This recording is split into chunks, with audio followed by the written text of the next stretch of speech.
Loose কানেকশনের কারণে electricity থেকে আগুনটার উৎপত্তি হয়েছে।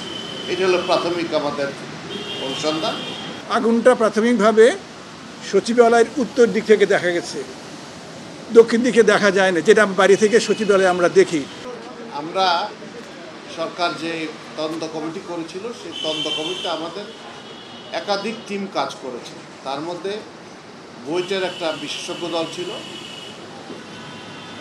আর তারপরে দমকল বাহিনীর তাদের যারা ফায়ার হ্যান্ডেল করে তাদের এক্সপার্ট ছিল, সেনাবাহিনীর থেকে তাদের বম্ব স্কোয়াড ছিল এবং তাদের বিশেষায়িত কুকুরগুলো স্নিপার ডগ তারাও কাজ করেছে এবং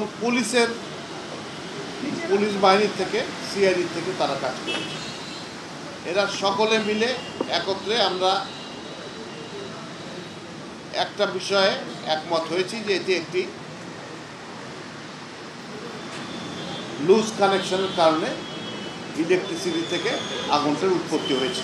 এটা হলো প্রাথমিক আমাদের অনুসন্ধান এবং এতে এখন পর্যন্ত কোনো রকমের অন্য কোনো ব্যক্তির কোনো সংশ্লিষ্টতা আমরা খুঁজে পাইনি। আমাদের যারা অন্য টিমের এক্সপার্টরা আছেন তারা তাদের অবজারভেশনগুলো এখন বলবেন। আমরা প্রথম দিন থেকেই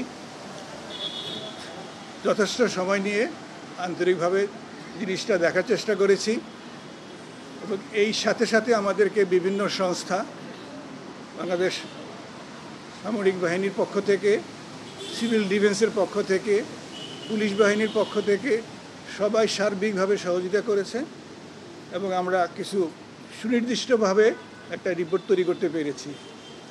এবং যদিও সুনির্দিষ্ট বলছি, তারপরেও এটাকে আরও বেশি সমৃদ্ধ করার জন্য আমরা আরও বেশ কিছু টেস্ট দেশে বিদেশে করব, সেভাবে আমরা স্যাম্পল পাঠিয়েছি এবং দিয়েছি। সেই রিপোর্টগুলো পেলে আমাদের রিপোর্টটা আরও বেশি নিশ্চায়ক হবে। প্রাথমিকভাবে আমরা দেখেছি যেগুলো ভিডিওর মাধ্যমে পেয়ে যেটা দেখেছি, যেটা আমরা আগে ভিডিও পাওয়ার আগে রিপোর্ট তৈরি করেছি, দুটা পুরোপুরিভাবে মিলে গেছে।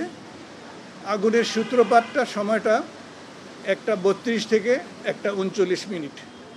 আগুনের সূত্রপাতটা একটা নির্দিষ্ট সময়ে নয়, 7 মিনিট ধরে আস্তে আস্তে স্পার্কের মাধ্যমে যে এই জায়গাটা আগুন লাগে সেই জায়গাটা আস্তে আস্তে হটেড হয়েছে, গরম হয়েছে।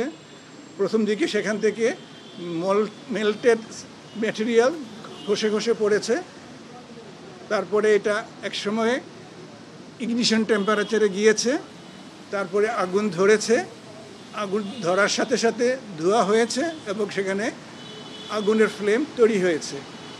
ফ্লেমটা ভার্টিক্যালি উপর দিকে উঠে গেছে আর ধোঁয়াটা সচিবালয়ের বিল্ডিংয়ের একটা টানেলের এফেক্টের কারণে পশ্চিম দিক দিয়ে পূব দিকে বেরিয়ে গেছে, যেটা আপাত দৃষ্টিতে মনে হয়েছে জিনিসটা দুই জায়গায়, আপাত দৃষ্টিতে দুই দিকে মনে হয়েছে। বাস্তবে সোর্স একটাই, কিন্তু বাতাসের গতি, বিল্ডিংয়ের ডিজাইনের ভিন্নতার কারণে দুই দিকে প্রবাহিত হয়েছে এবং মোটামুটি 12 থেকে 14 মিনিটে এই মানে যে এই আগুনটা উৎপাদিত হয়েছে সেটা ফ্ল্যাশ ওভার হয়েছে, এটা চূড়ান্ত আগুনে রূপায়িত হয়েছে, যেটা ভার্টিক্যালি উঠে গেছে এবং যেটা নিবানো অত্যন্ত কঠিন পর্যায়ে চলে গেছে। এই যে একটা টানেল এফেক্ট এবং এই যে ফ্ল্যাশ ওভার হয়ে যাওয়া, যেই কারণে আগুনটা নিভাতে খুব কষ্টসাধ্য ছিল, সময় সাপেক্ষ ছিল। 6 তলার আগুনটা যখন ছড়িয়ে গেছে, 6 তলা না নিভিয়ে 7 তলায় যাওয়ার সুযোগ ছিল না, যার জন্য ফায়ার ব্রিগেডকে 6 তলা শেষ করেই 7 তলায় উঠতে হয়েছে। নিরুপায় হয়ে জীবনের নিরাপত্তা বিঘ্নিত হওয়ার ভয়ে তাদেরকে জীবনের রিস্ক নিয়েই এই কাজটা করতে হয়েছে, যার ফলে বাড়তি কিছু সময় লেগেছে। আমি মনে হয় আপাতত এই জায়গায় থামি, যেহেতু আরও অনেক আছে।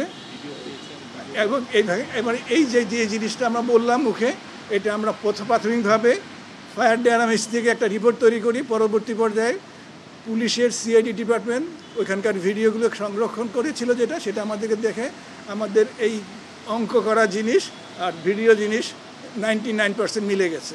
সো আমরা মোটামুটিভাবে নিশ্চিত হয়েছি যে আগুনটা এইভাবেই সৃষ্টি হয়েছে, এইভাবেই প্রোপাগেট হয়েছে। আরেকটা জিনিস বলতে ভুলে গেছি, সেটা হচ্ছে আগুনটা প্রাথমিকভাবে সচিবালয়ের উত্তর দিক থেকে দেখা গেছে, দক্ষিণ দিকে দেখা যায় না, যেটা বাড়ি থেকে সচিবালয়ে আমরা দেখি। সচিবালয়ে যখন দেখা গিয়েছে সেটা কিন্তু আগুন উৎপত্তির প্রায় 1.5 থেকে 2 ঘন্টা পরে। ততক্ষণে আগুনটা লোকালাইজ 2টা পয়েন্টে মনে হয়েছে, একটা 6 তলায়, একটা 8 তলার কোনায়।